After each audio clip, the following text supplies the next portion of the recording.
Jamal Niaz here with the main man himself, Kalle Sauerland, after as an intense press conference as you'd imagine with a rivalry like this. A lot of words exchanged. What did you make of it, and what have you made of the whole build-up as a whole? With Eubank, you always get a good build-up. With Eubank and Smith, chalk and cheese, you get an even better build-up. And I think most importantly, the build-up's great. Great for numbers, but look, we all are dying for a great fight, big blockbuster fight in the UK this year. Haven't had one yet, really. And this is the big domestic blockbuster, isn't it? So I think it's going to deliver. I think our man will win, Mr. Eubank. I think it'll be that, but at the same time, yeah, looking forward to it. I'm very excited about it.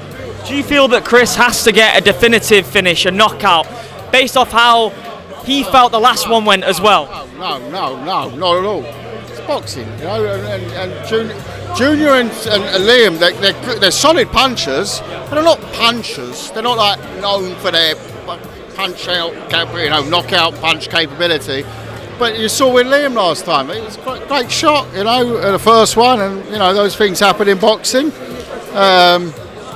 But in fact, I think it could be a war over 12 rounds. I thought that in the first fight. I saw Junior maybe through punch volume stopping him late in the first one, but it didn't happen. I was totally wrong, wasn't I? But most people who were picking Smith were picking him on points, so they were wrong as well. So it's not one you really want to go betting on. The pressure is obviously on in a grudge match like this. Now, Chris has said, even in the lead up to the Conor McGregor fight, that he would have retired if he lost that fight. And I'm pretty sure he said something similar in the build up to the Liam Smith 1 fight. Do you think it could be the end? He said he won't answer that question before. He said it before the Conor McGregor fight because he said, I won't lose to a man like Conor McGregor. That was his words. Yeah. He's not talking about retirement.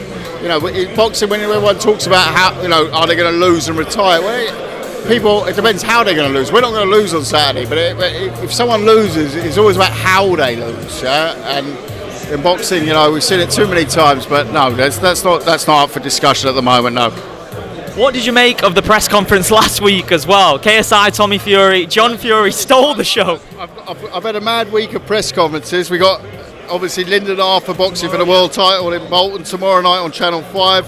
That press conference yesterday, that was a peaceful one. Last week was mayhem. Yeah, I'm still recovering from that. Luckily, my phone was found before John Fury could stamp on it. But no, it was good fun. Just the hype for that fight. Is that one of the most hyped fights you've ever been involved in? Like, the social media stats for that is crazy, isn't it? Yeah, I mean, traditionalists will say, yeah, he's done a few other big ones that, maybe, sporting-wise, heavyweight unification fights, Klitschko-Hay and Klitschko-Povetkin and in recent years, or Groves or the Super Series. Those are Kessler-Froch. Those are ones that spring out in the recent times. But at the same time, in terms of numbers, Wild, isn't it? Come on, It's ridiculous. Forget AJ, forget Ricky Hatton numbers. This is going to smash those out of the stadium. It's unbelievable. What do you want me to say? I know people say, well, yeah, that is the fact, people. It's going to absolutely do numbers that I've never seen before, nor has anyone else, nor has any other promoter before. What have you made of the build-up between Logan Paul and Dylan Dennis as well? Like, some very personal stuff's been said, but it's the fight game, isn't it? I'm not going to comment on it. It's between them, and it's very distasteful. But that's their world, and Logan's buzzing. He wants to put everything sorted out like men in a ring, and we're going to get in a very interesting event. I know you've got Mike Perry as the backup fighter for Dylan Dennis, who is an incredible name, brilliant fighter in his own right, and I would like to see him on the card if Dylan Dennis does turn up on fight night. And I actually said to Mike Perry last week, I said I'd love to see the Darren Till fight, and that got millions and millions and millions of hits online. Even Block Asset made a bit of promotional art. But that's not going on the undercard of any fight. Would you want to promote that one? I want to do that fight, and I will do that fight. Over here in England? I'll do it wherever makes the most money for the boxers. Are you very interested in having Darren Till a part of Misfits then? Yeah, I know Darren. I think he's a great character, fantastic fighter, total fun guy to be around.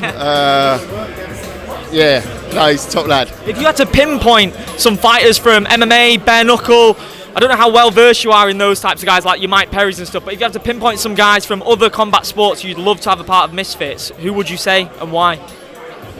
Conor McGregor. Yeah, I mean, it goes without saying, doesn't it?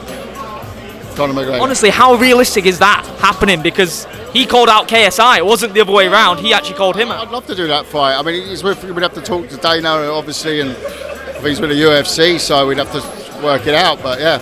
You had many interactions with Conor? None. I just saw he retweeted one of our posts, and yeah, he's a guy I've always enjoyed watching. So I'd be interested to work with him. And he's a character. You know, I like working with characters. I mean, it makes sense for him to be there at the fight in Manchester, the KSI card. It makes sense for him to be there because he's coaching Dylan Dennis, doesn't it? Do you think he could be there in Manchester? I think he will be. Yeah, he will be. Yeah, I think so. Yeah, wow. Yeah. That's because he's one of the most star-studded events ever. I know you're a busy man. You've got to go. Appreciate it. Thank you.